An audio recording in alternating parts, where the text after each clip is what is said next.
उन्होंने सुनाया। अभी गौ माता अपनी दुर्दशा के लिए किसको पुकारे? गोपाल को ही तो पुकारेंगे।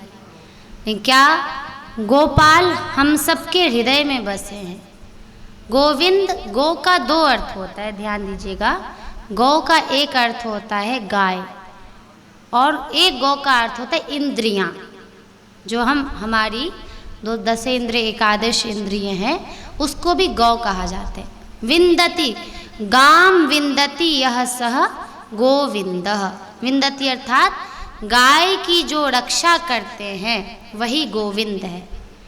अर्थात हमारी इंद्रियों की रक्षा करते हुए जो हमें गौ माता के प्रति आसक्त, गौ माता का भक्त बनाते हैं, वही गोविंद हैं।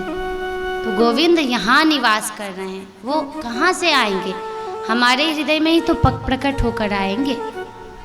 गुहाकाशे स्थितः, उपनिषद में वर्णन है कि परमात्मा कहाँ स्थित है, तो यहाँ गुहाकाश में, हमारे हृदय के अंदर उपस्थित है।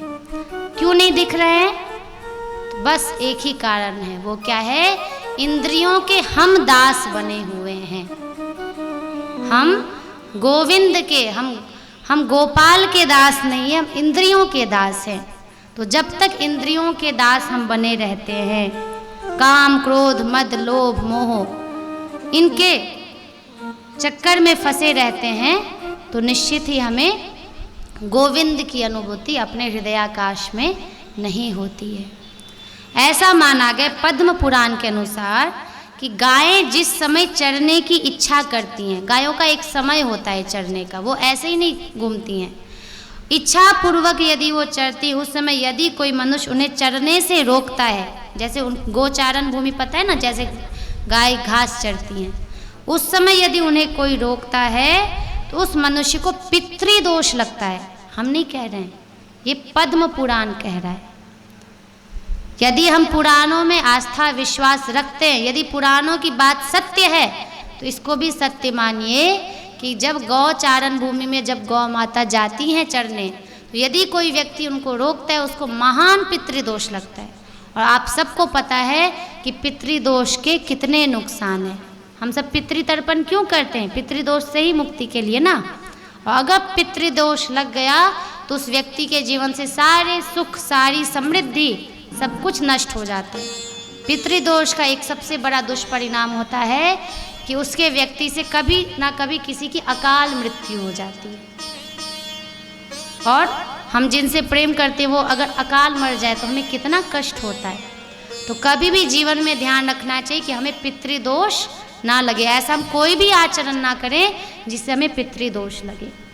तो गायों को चरते वक्त कभी भी रोकना नहीं चाहिए, पद्म पुराण कह रहे हैं, उससे पितृदोष लगता है।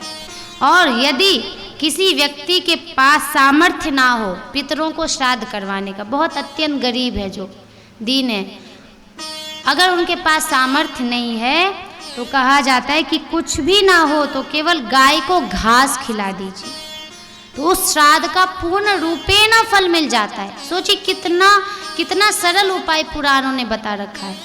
कल ही हमने जाना था कि गोविंद गाय द्वादशी तिथि, गायत्री माता, ओमकार, द्वादशाक्षर मंत्र, 12 आदित्य इत्यादि, ये सब समतुल्य, इनमें कोई भेद ही नहीं है। अगर इनमें से किसी भी एक की हम सेवा करते तो समझिए हम साक्षात परमेश्वर की सेवा कर रहे हैं। इसलिए कह रहे हैं कि गौ माता को यदि हम घास खिला देते तो इतना बड़ा, कहाँ श्राद्ध में इतने खर्चे लगते ना, श्राद्ध करवाने में कितने खर्चे जाते हैं, और वो साधारण सा घास खिला दे, वो उससे संतुष्ट होके हमें श्राद्ध का फल मिल जाता है।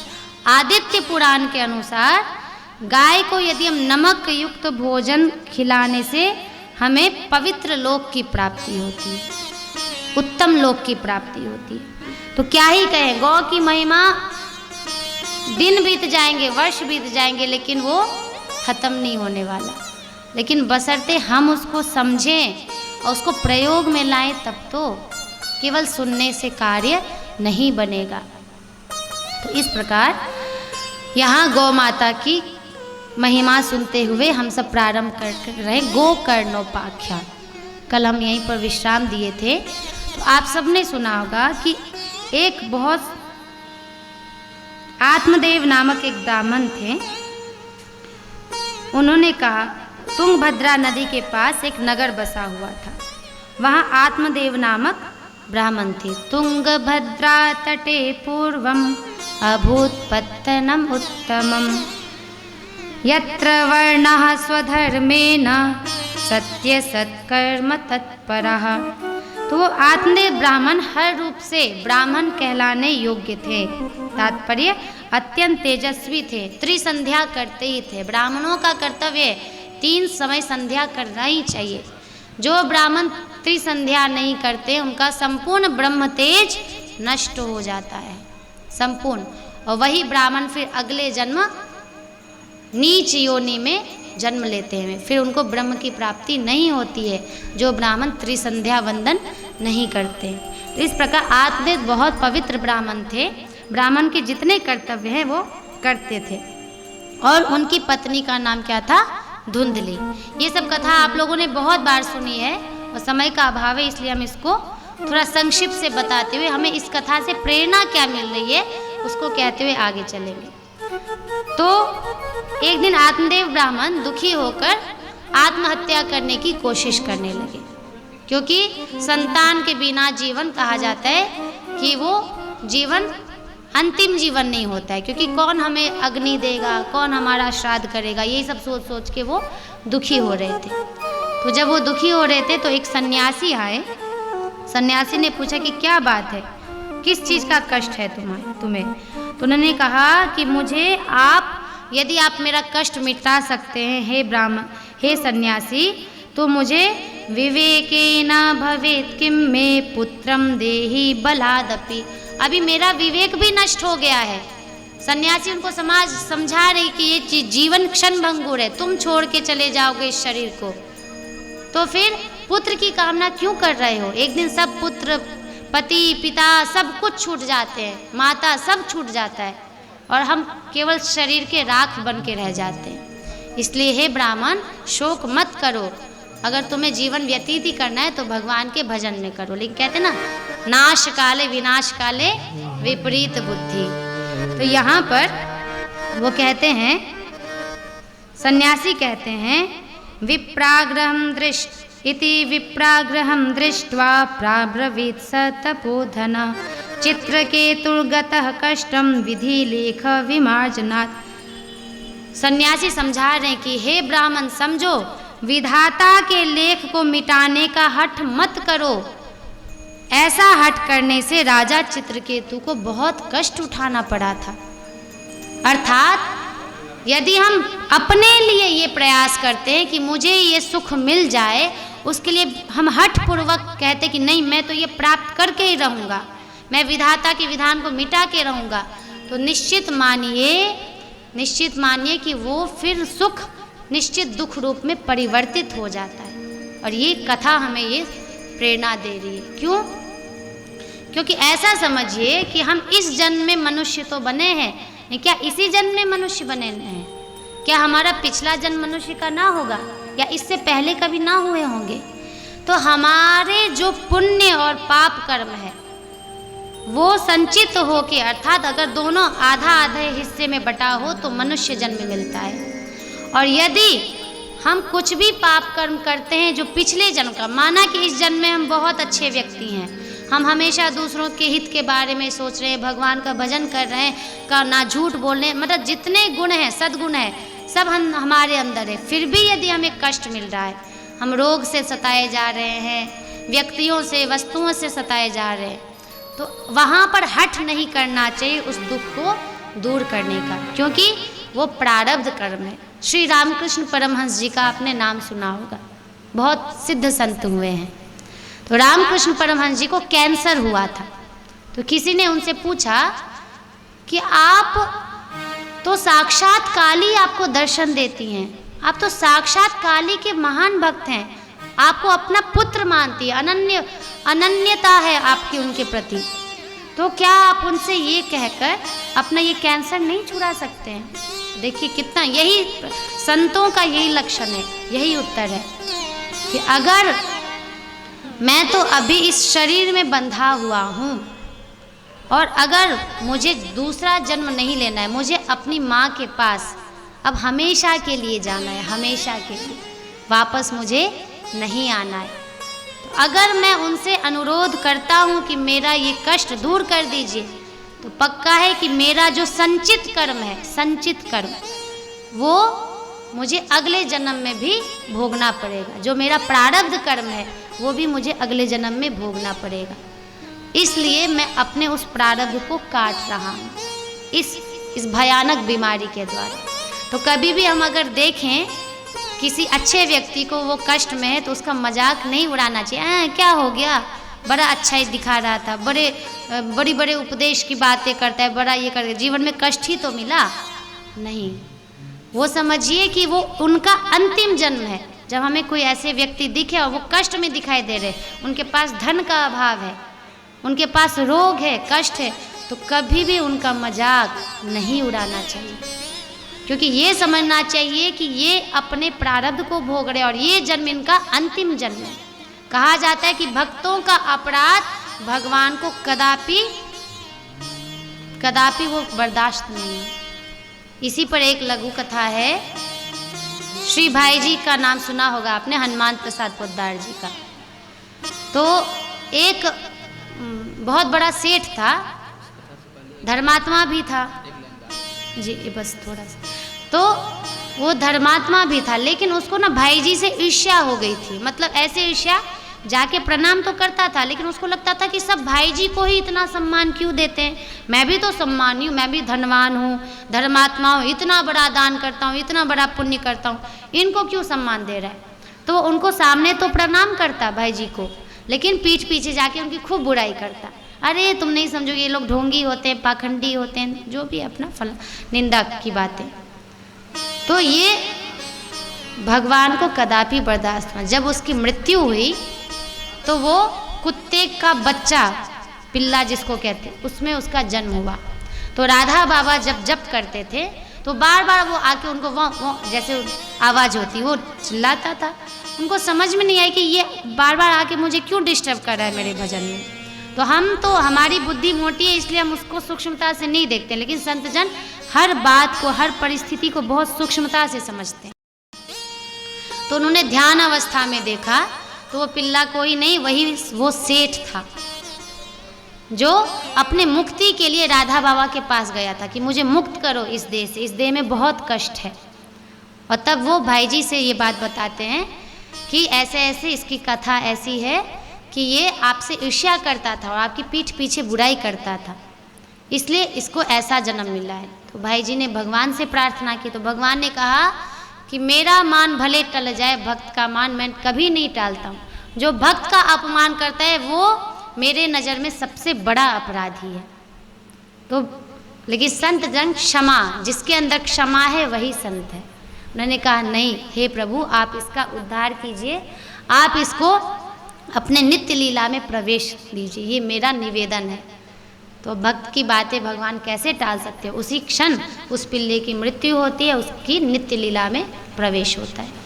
तो इस प्रकार यहाँ पर कह रहे हैं सन्यासी कि विधि के विधान को कभी मत टालो, क्योंकि प्रारब्ध कर्म आज नहीं तो अगले जन्म भोगना ही पड़ेगा। हे ब्राह्मण याद रखो, अगर उसमें तुम बलात् कोशिश करते हो तो तुम्हें दुख भोगना पड़ेगा। आत्मदेव ने कहा नहीं, अभी मेरा विवेक काम ही नहीं कर रहा है, मुझे बस पुत्र चाहिए, मुझे बस संतान चाहिए, क्योंकि समाज के तानों से मेरे कर्ण दुख रहे हैं। तो ब्राह्मण ने एक फल दिया और उसको कहा कि अपनी पत्नी को खिला देना। कथा हम सबको पता है, थोड़ा जिक्र करेंगे। तो ये ऐसा धुंधकारी का थोड़ा स्वभाव इस प्रकार का था कि वो गर्भ के कष्ट से बहुत ज़्यादा पीड़ित, थोड़ी सुख प्रधान महिला थी। इसे स्त्री संपूर्ण सृष्टि की शक्ति है। अगर स्त्री शक्तिहीन हो जाए, अगर वो अपने साधन सुख की अभिलाषा करे तो सृष्टि रहेगी ही नहीं। पुरुष स्त्री दोनों के लिए है, लेकिन स्त्री ही पुरुष को शक्ति प्रदान करती है। इसमें अन्यथा मत लीजिएगा, क्या पुरुष के अंदर शक्ति नहीं होती है, लेकिन वो शक्ति उसे चाहे माता के द्वारा मिलता है, चाहे पत्नी के द्वारा मिलता है, अर्थात किसी ना किसी स्त्री वेश के द्वारा ही मिलता है उसे। ये हमेशा ध्यान रखिए। इसलिए लेकिन धुंधकारी उस प्रवृत्ति की थी नहीं, तो उसे बोला कि अरे प्रसव पीड़ा कौन सहे, इतने 9 महीने तक कौन बच्चे को पेट में रखे, तो मैं एक काम करती हूँ, मेरी बहन भी गर्भावस्था में है, तो उसका जो बच्चा होगा मैं उससे मांग लूँगी। उसकी बहन भी यही बोली कि ठीक है, तू मेरा पुत्र ले लेना और ये जो फल है गाय को खिला दो। तो गाय भी उस समय गर्भवती हुई। तो ऐसा है कि गौ माता से गोकर्ण जी प्रकट होते हैं, और चूंकि वो ब्राह्मण का पुत्र मतलब उनकी बहन का ही होता है, ब्राह्मण पुत्र ही है, लेकिन धुंधली का और आत्मदेव का पुत्र नहीं है। लेकिन आत्मदेव इस भ्रम में है कि ये तो साक्षात मेरा पुत्र है, वो बहुत उत्सव मनाते हैं। इस प्रकार धुंधकारी जो है जैसे जैसे वो बड़ा हुआ और गोकर्ण जैसे जैसे बड़े हुए, तो गोकर्ण के अंदर सारे सात्विक लक्षण घटित हो रहे हैं। क्यों? क्योंकि यहाँ भी ध्यान दीजिए, गौ माता शुद्ध सात्विकता की प्रतीक हैं। कहा ना कि गौ माता साक्षात भगवत स्वरूपा ही है, उनके अंदर कोई विकार है ही नहीं। इसलिए उनसे जो भी संतान हुई, गोकर्ण जी मनुष्य आद्य मनुष्य, उनका कान जो था वो गौ का था, इसलिए उनको गोकर्ण कहा गया। इसलिए वो साक्षात सत्वगुण प्रतिष्ठित हुए, वो संत हुए, बहुत बड़े महात्मा हुए। लेकिन धुंधकारी उसका गर्भ संस्कार हम आगे पढ़ेंगे कि गर्भ संस्कार कितना अनिवार्य है। आज माताएं गर्भ के अंदर बच्चा रहता है तो बस इतना ध्यान रखती है कि मुझे सुंदर सुंदर भोजन मिले, जल मिले, हमारा की अच्छी बात है, लेकिन ये नहीं ध्यान रख रही है कि उस गर्भ के अंदर जो बच्चा पल रहा है उसको मैं क्या संस्कार दे रही हूँ। टीवी पे डरावनी फिल्में देखेंगी, अब अगर वो माताएं डरती है तो वो बच्चा डरपोक निकलता है। आज देखिए ये समाज के जो भी संतान है वो इतने भीरू क्यों हो गए हैं। वो गर्भ संस्कार का अत्यंत महत्व यह वैज्ञानिक भी मानने लगे हैं, और वैज्ञानिक कहते हैं कि गर्भ में जब बच्चा रहे तो अपने आप को जो माता सोचेगी वही बच्चा का स्वभाव होगा, जो माता के अंदर भाव आएगा वही बच्चे का स्वभाव होगा। माता डरावनी फिल्में मूवी देखेंगी तो बच्चा डरावना डरपोक होगा। माताएं अगर कामुकता वाला कुछ देखती है तो निश्चित वो बच्चा कामी होगा, वो समाज के लिए विनाशकारी होगा। माताएं यदि उस समय ज़्यादा क्रोध करती है तो निश्चित बच्चा बहुत क्रोधी होता है। आप देख लीजिए ना, ये प्रमाण है। आप भी अपने अपने घर सोचिए हमारा संतान कैसा है, जरूर मैंने गर्भ में ऐसा किया होगा। तो इसलिए बहुत आवश्यक है कि परिवार के जन और स्वयं जो माता जिस गर्भ को धारण कर रही हैं वो इस बात का ध्यान रखें उस समय वो पूर्ण सात्विक रहें और पूर्ण ब्रह्मचर्य का पालन करें। उस समय संभोग की स्थिति में कभी ना रहें, क्योंकि माना जाता है कि उस बच्चे को बहुत अत्यंत कष्ट होता है और वो बच्चा भी अत्यंत कामी होता है। इसलिए गर्भ संस्कार में पति पत्नी का कर्तव्य है कि वो ब्रह्मचर्य का पालन 9 महीने तक करे और श्रीमद् भगवत गीता को पढ़े, श्रीमद् भागवतम को पढ़े। जितनी अच्छी अच्छी पुस्तकें हैं, अगर खुद से नहीं पढ़ा जा रहा है तो सुनिए, संकल्पित होकर सुनिए। कहिए कि आज हमने इतने दिन का संकल्प लिया, मुझे कोई सुना दे। कितने सारे टीवी पे भी तो आते हैं, उनको देखिए, आस्था देखिए, संस्कार देखिए। लेकिन अगर आप देखेंगे असंस्कार वाले चैनल तो बच्चे में संस्कार कहाँ से आएंगे। बच्चों को संस्कार देना है तो संस्कार देखिए, ठीक है, और वो गर्भ पर जरूर असर होता है। तो इस प्रकार धुंधकारी जैसे जैसे वो बड़ा हुआ तो उसके अंदर ऐसी बुद्धि हुई कि कुएं में किसी को बच्चे को फेंक देता, तो कभी किसी को छेड़ देता, कभी स्त्री को छेड़ देता, कभी किसी वेश्या के घर में चला जाता। और वो इतना कामुक प्रवृत्ति का था कि वेश्या को ही अपने घर में अपना पत्नी बना के वो ले आया।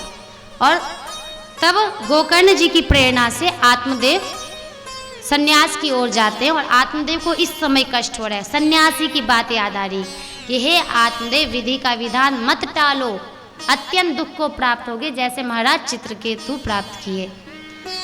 तो यहाँ पर उनको ये अनुभूति होती, इसलिए संत की वाणी से अगर कुछ निकलता है, सन्यासी जो सचमुच पवित्र सन्यासी अगर वो कुछ कहते हैं तो उनके वाणी का कभी निरादर नहीं करना चाहिए। तो ये सोच के बहुत पछतावा उनको हो रहा है और वो चले गए वन में भगवान की तपस्या करने। रह गई धुंधली। अब धुंधली थी कि कुछ भी हो जाए हमें सुख चाहिए, बस सुख चाहिए।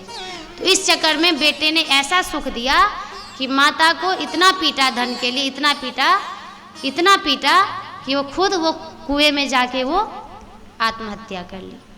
बोले कि बता धन कहाँ है, कहाँ छुपा के रखा है। तो यहाँ ना माता रहे ना पिता रहे।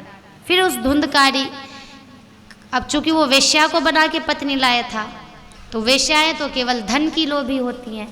उसने सोचा कि एक कार्य किया जाए, इसको भी चुपचाप जब ये सोया रहे तो इसको विष डाल के इसको मार के फेंक देंगे हम लोग उसी कुएं में। तो ऐसा हुआ कि वेश्याओं ने एक षड्यंत्र रचा, उस धुंधकारी को भी बहुत क्रूरता के साथ उसको मार दिया। अब चूंकि धुंधकारी ने इतना बड़ा जीवन में पाप किया था, कहा जाता है ना माता पिता गुरु ये सदैव पूजनीय होते, और सोचिए माता पिता के साथ कैसा उसने दुर्व्यवहार किया। तो इस प्रकार उसको प्रेत योनि की प्राप्ति हुई, भयंकर प्रेत योनि की। अब वो प्रेत योनि का कष्ट ऐसा है कि भूख लगने पर भी वो भोजन देख रहा है सामने, लेकिन वो पा नहीं सकता है। प्रेत का भोजन कहाँ होता है, जैसे कि इसलिए कहा जाता है कि घरों में कभी भी अपवित्रता मत रखिए, वहाँ प्रेतों का वास होता है। जब हम बाल अपने संवारते हैं, वो जो बाल है उसको सही जगह फेंकिए, ऐसे नहीं कि कंघी किया और कहीं भी बाल गिर गया। और वो बाल जब ज़्यादा दिन तक उस स्थान पर रहता है तो वहाँ प्रेतों का वास होता है। तो इस कारण से प्रेत जो है वो बाल के अंदर से जो जल आता है उससे, क्योंकि उनका छिद्र ही इतना बड़ा होता है कि उसी से वो ग्रहण कर सकते हैं। तो इस प्रकार वो प्रेत योनि में बहुत कष्ट, जितना उसने दूसरों को कष्ट दिया था उसको उतना ही कष्ट मिला। ये एक बहुत बड़ा प्रमाण है कि ये सोचने की कभी भूल नहीं करनी चाहिए कि हम यदि सामने वाले को कष्ट दे रहे हैं तो अभी तो हमें सुख मिल रहा है और बाद में उससे दुगुना ब्याज समेत कष्ट मिलता है। इसलिए कभी भी ये प्रवृत्ति कष्ट देने की नहीं रखनी चाहिए। अब वो कष्ट में था तो गोकर्ण जी बहुत बड़े संत थे, बताया वो सिद्ध महात्मा हुए।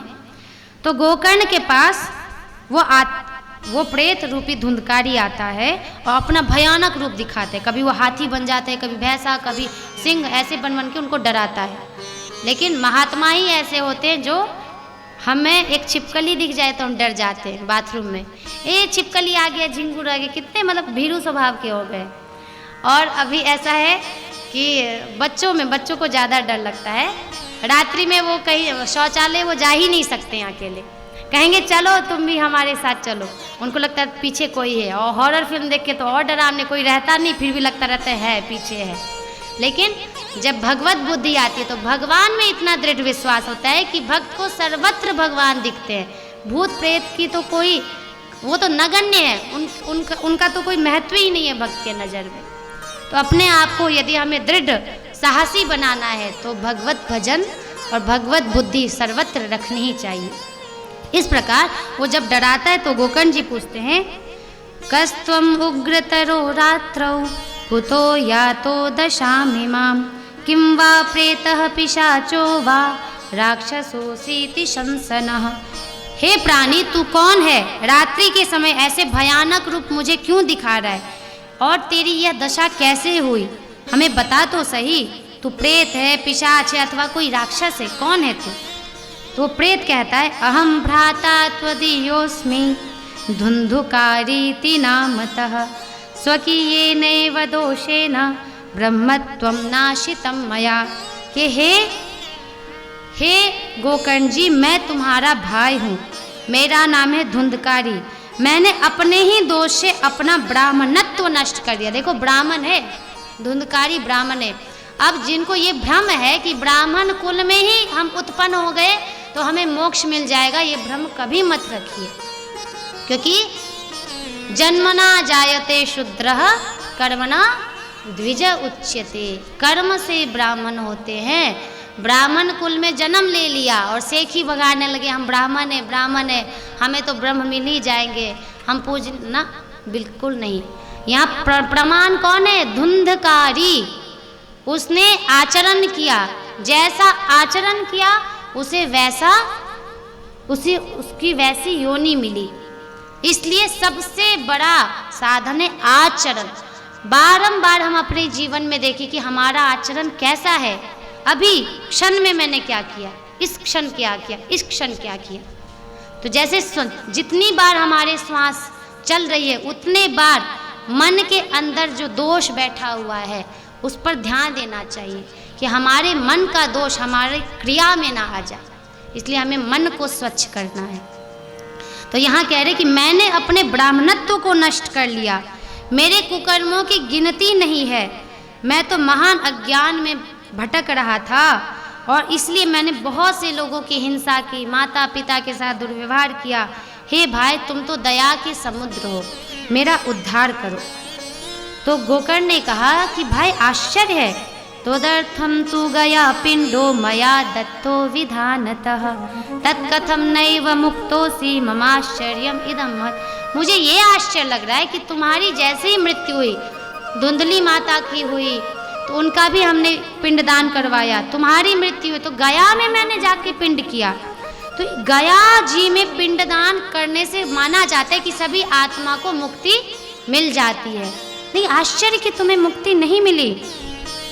तो प्रेत कहता है गया श्राद्ध शतेनापि मुक्ति में ना भविष्यति, अर्थात एक नहीं सैकड़ों गया श्राद्ध कर लो लेकिन मेरी मुक्ति नहीं हो सकती है। क्यों? क्योंकि मैंने अपने जीवन में इतने पाप किए कि उस पापों की गिनती नहीं है। इसलिए ऐसा कोई उपाय सोचो जिससे कि मेरी मुक्ति हो जाए। तब गोकर्ण जी चिंता में पड़ जाते और चिंता में आकर फिर वो सूर्य भगवान से, आदित्य से स्तुति करते हैं और आदित्य भगवान उनसे कहते हैं श्रीमद्भागवतान् मुक्ति सप्ताहं वाचनम कुरु, कि हे गोकर्ण श्रीमद् भागवत से ही, सप्ताह भागवत से ऐसे प्रेत, ऐसे पिशाच की मुक्ति हो सकती है। तो सोचिए ये श्रीमद् भागवत की कितनी बड़ी महिमा है। तो इस प्रकार गोकर्ण जी श्रीमद् भागवत सप्ताह पारायण कराते हैं और सप्ताह पारायण कराते हुए फिर उनको धुंधकारी को सबसे पहले मुक्ति होती है और वो धुंधकारी 7 बांस में आकर बैठ जाते हैं। एक दिन एक कथा खत्म होती है तो एक बांस फट जाता है, फिर दूसरे दिन दूसरा, फिर तीसरा, ऐसे करके 7 दिन 7 बांस फट जाता है और धुंधकारी को मुक्ति मिल जाती है।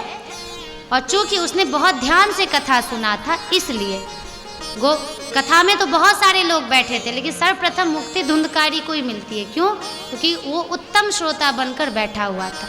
लेकिन कथा में तो हम बैठे हैं, हमारा ध्यान इधर है उधर है, आधी बात सुनी आधी बात नहीं सुनी, तो फिर वो फलदायी नहीं होता है।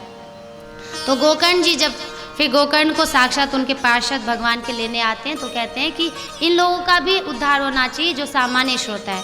तो कहते हैं इसके लिए फिर तुम दोबारा करो। फिर उन्होंने करवाया और ऐसे करके सबकी मुक्ति होती है। फिर सप्ताह यज्ञ की विधि बतलाते हैं। सप्ताह यज्ञ की विधि के बाद यहाँ से प्रथम स्कंद से कथा प्रारंभ होता है। इसमें शौनकादि ऋषि जो हैं वो प्रश्न कर रहे हैं कि हे सूत जी, यह श्रीमद् भागवत वेद रूप कल्प वृक्ष का पका हुआ फल है। श्री सुखदेव तोते के मुख का संबद्ध हो जाने से यह परमानंदमयी सुधा से परिपूर्ण है।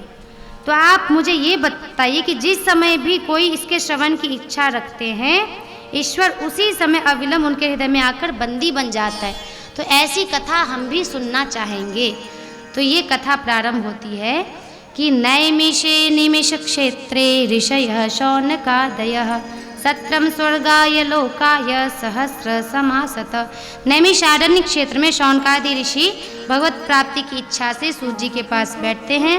उनसे यही प्रश्न कहते हैं कि आजकल कलयुग में लोग आलसी हो गए हैं, लोगों की बुद्धि मंद हो गई है। तो ऐसा बताइए कि नाना विघ्न से वो बैठे हुए, तो शॉर्टकट फॉर्मूला है ना, शॉर्ट वीडियो का भी आजकल ट्रेंड चला हुआ है ना।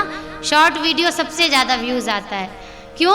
क्योंकि लोगों को शॉर्ट चीज़ बहुत पसंद है, लंबा नहीं देखना चाहते हैं। तो वैसे शॉर्टकट, ऐसा शॉर्टकट उपाय बताइए जिससे कि सबकी मुक्ति हो जाए, चाहे वो पापात्मा हो चाहे पुण्यात्मा हो, सभी मुक्त हो जाए, सभी को भगवत प्राप्ति हो जाए। हे सूत जी, आप मुझे ऐसा उपाय बताइए। तो ये शॉर्टकट क्या है? श्रीमद् भागवत महापुराण सप्ताह यज्ञ। तो इस प्रकार भगवत कथा में बहुत सारी इसकी महिमा है। इसकी अनंत महिमा है। इन अनंत महिमाओं की चर्चा करते हुए तृतीय अध्याय में भगवान के अवतारों का वर्णन किया है। भगवान के कुल 24 अवतार हैं, जिसमें से कौमार अवतार, नारद अवतार, शुकर अवतार, और हर अवतार में भगवान ने अनेक अनेक लीलाएं की। और ये अवतारों का वर्णन करते हुए यहाँ पर कहते हैं कि हे शौनकादि ऋषियों, जब महातेजस्वी श्री सुखदेव जी महाराज इस पुराण की कथा कह रहे थे तब मैं भी वहाँ बैठा था। कहाँ? सूत जी ये बात बता रहे हैं। जब वो श्री सुखदेव जी परीक्षित को कथा सुना रहे थे तो वो वहाँ पर बैठे हुए थे। मेरा जैसा अध्ययन है, मेरी बुद्धि से जितना इसका ग्रहण किया है मैंने, उसको मैं सुनाऊंगा। अब यहाँ पर इसी क्रम में महर्षि व्यास को असंतोष होता है। महर्षि व्यास नाना पुराणों के रचयिता हैं। चारों वेदों का वर्णन उन्होंने, वेद को सरल बनाने के लिए उन्होंने संहिता में बांट दिया वेदों को। महाभारत की भी रचना की, फिर भी उनके मन में संतोष नहीं हुआ। कहा कि ऐसा लग रहा है कि तृप्ति नहीं हुई, सब कुछ तो कर लिया लेकिन हृदय मेरा तृप्त नहीं हो रहा है। क्या मैं ऐसा करूं जिससे मेरे हृदय में संतुष्टि हो? तब उनकी समस्या देखते हुए नारद जी आते हैं और उनसे कहते हैं कि आपने जितने भी पुराणों का विस्तार किया है वो केवल कर्म कांड विषयक है, अर्थात कर्म में फंसाने वाली ही बुद्धि है, वो भगवत प्राप्ति का हेतु नहीं है। इसलिए हे व्यास जी, आप निश्चित ही ऐसा करिए कि ऐसे शास्त्र की रचना करिए जहाँ भक्ति, ज्ञान, वैराग्य और वेदांत का सार हो। क्योंकि जुगुप्सितम धर्म कृतेनुशासितः स्वभाव रक्तस्य महान व्यतिक्रमः, कि संसारी लोग स्वभाव से ही विषयों में फंसे हुए हैं। धर्म के नाम पर उन्हें निंदित सकाम कर्म ही करने की आज्ञा दे दी गई है। और निंदित कर्म क्या है? बलि, पशु हिंसा। जिस पशु हिंसा को हम बड़े भाव से करते हैं कि अरे आज चलो बलि चढ़ाएंगे, लेकिन क्या पता है, ठीक है, वेदों में जैसे अभी वर्णन है, इसको आगे हम चर्चा करेंगे इसके विषय में बहुत विस्तार से, शास्त्रों का प्रमाण रखते हुए। वेदों में हिंसा का तात्पर्य वध नहीं है, आलंबन मात्र है। आलंबन से तात्पर्य स्पर्श। लेकिन हम क्या करते हैं, जाके वो बेचारे जो पशु है उसका कोई दोष भी नहीं होता है, उसको जाके बलि चढ़ा देते हैं। आलंबन का अर्थ होता है स्पर्श। स्पर्श करा दिया, बस हो गया। उस पशु को ले जाइए, स्पर्श करवा के फिर उसे मुक्त कर देना ही ऐसा वेदों का निर्देश है। लेकिन मनुष्यों की कुबुद्धि ने, कुटिल बुद्धि ने ऐसी चाल चली कि अपने जिह्वा के स्वाद के लिए वो वेदों के अर्थ को अनर्थ करने लगे। तो हे व्यास जी, आप चूंकि मनुष्य की बुद्धि मोटी है, वो केवल जो सामने दिख रहा है बस वही समझ रहा है, वो सूक्ष्मता या लक्षणा को नहीं समझता। इसलिए आप ऐसे शास्त्र की रचना करिए जिससे वो जन्म और कर्म के बंधन से मुक्त हो जाए, जन्म और मरण के बंधन से मुक्त हो जाए। तो इस प्रकार नारद जी अपना पूर्व चरित्र भी बतलाते हैं कि ये मैं पूर्व जन्म में दासी का पुत्र था और संतों के जूठन प्रसादी से, संतों के सत्संग से मुझ में भगवान के प्रति दृढ़ आस्था, दृढ़ बुद्धि हो गई। और इस दृढ़ बुद्धि का ही फल ये हुआ कि अचानक एक दिन मेरे माता को सर्प ने डसा और मैंने ये सोचा कि ये भी एक मेरा बंधन था, तो अब मैं तप के लिए बिल्कुल स्वतंत्र हूँ।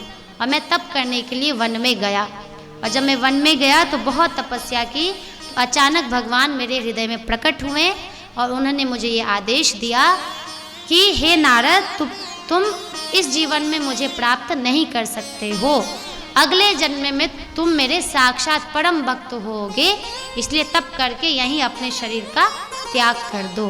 तो हे व्यास जी, मैं अपने शरीर का त्याग किया और फिर अगले जन्म में मैं साक्षात ब्रह्मा जी का पुत्र हूँ, नारद। इस प्रकार वो अपनी कथा सुना के बता रहे हैं कि सत्संग का, संतों का और शास्त्रों का कितना महिमा है। ऐसा करते हुए फिर इसी क्रम में यहाँ पर चूँकि परीक्षित जी मुख्य श्रोता हैं, इसलिए परीक्षित जी को समझने से पहले हमें ये जानना चाहिए कि परीक्षित जी के कुल का क्या नाम है। तो परीक्षित पांडवों के कुल में आते हैं। परीक्षित किनके पुत्र हैं? तो उत्तरा और अभिमन्यु के वो पुत्र हैं। तो यहाँ पर जब अश्वत्थामा के द्वारा द्रौपदी के 5 पुत्रों की हत्या ये समझ के कर ली जाती कि ये पांडव हैं, तो बाल हत्या का उस पर भयंकर दोष लगता है और उस आताताई को छोड़ दिया जाता है। क्योंकि देखिए आताताई का समझिए मतलब, आताताई कहते किसको है? 6 प्रकार के आताताई होते हैं जो 6 कर्म करते हैं दुष्कर्म। पहला आग लगाने वाला, जो कहीं भी आग लगा देता है दुष्ट बुद्धि से। तो आग लगाने से सोचिए कितने जीव जंतु मनुष्य की हत्या होगी। तो आग लगाने वाला आताताई होता है। जहर देने वाला, कोई कुटिल बुद्धि से किसी को जहर खिला देता है, वो भी आताताई माना गया है। तीसरा, बुरी नीयत से हाथ में शस्त्र ग्रहण करने वाला। एक शस्त्र सेना भी ग्रहण की है जो बॉर्डर पे है, फौजी लोग है ना, बंदूक उनके पास है, लेकिन बुरी नीयत है नहीं है। वहाँ क्या नीयत है? हमारे देश की रक्षा। पुलिसों के पास भी गन होता है, लेकिन नीयत क्या है? समाज में शांति की स्थापना। लेकिन अगर कोई बुरी नीयत से हाथ में शस्त्र ग्रहण करके किसी को मारता है या मारने की इच्छा भी रखता है, वो भी आताताई कहलाता है। चौथा, धन लूटने वाला, क्योंकि धन कितने परिश्रम से कमाया जाता है। कोई धन ऐसे ही कमाता है? कितना परिश्रम लगता है। और कोई किसी का धन लूट ले तो वो भी आताताई माना जाता है। पांचवा, खेत को छीनने वाला। किसी किसान ने अपनी खेत रखी और जो बड़े बड़े जमींदार होते हैं ना, जबरदस्ती करते हैं अन्यायपूर्ण रीति से, उस किसान को कहते हैं ये तुम्हारा खेत नहीं है, मैंने तुम्हें इतना ऋण दिया था, अब ब्याज समेत ये सारा खेत मेरा हुआ, तुम्हारा खेत मेरा। वो भी गलत है, वो भी आताताई हुआ, क्योंकि उसके रोजगार का वही साधन था और उसने उसके उस रोजगार को छीन लिया। तो खेत छीनने वाला। और सबसे अंतिम है स्त्री पर बुरी नज़र डालने वाला। जो स्त्री पर बुरी नज़र डालकर उसके साथ दुष्कर्म करता है या दुष्कर्म करने की कोशिश भी करता है, वो भी आताताई कहलाता है। तो ये 6 जो होते हैं आताताई होते हैं। आताताई का वध वेद भी निर्देश, शास्त्र कहते हैं आताताई को जीवित रहने का अधिकार ही नहीं है, उसका वध ही योग्य है, शास्त्र प्रमाण है। लेकिन अश्वत्थामा गुरु द्रोणाचार्य के पुत्र थे और गुरु के पुत्र की हत्या मतलब गुरु की हत्या तात्पर्य, और ऊपर से वो ब्राह्मण थे। चूंकि भगवान ने कहा कि इसकी हत्या कर डालो, लेकिन द्रौपदी को दया आ गई और द्रौपदी ने कहा नहीं, जैसे मैं अपने पुत्र के वियोग से दुखी होकर रो रही हूँ, मेरे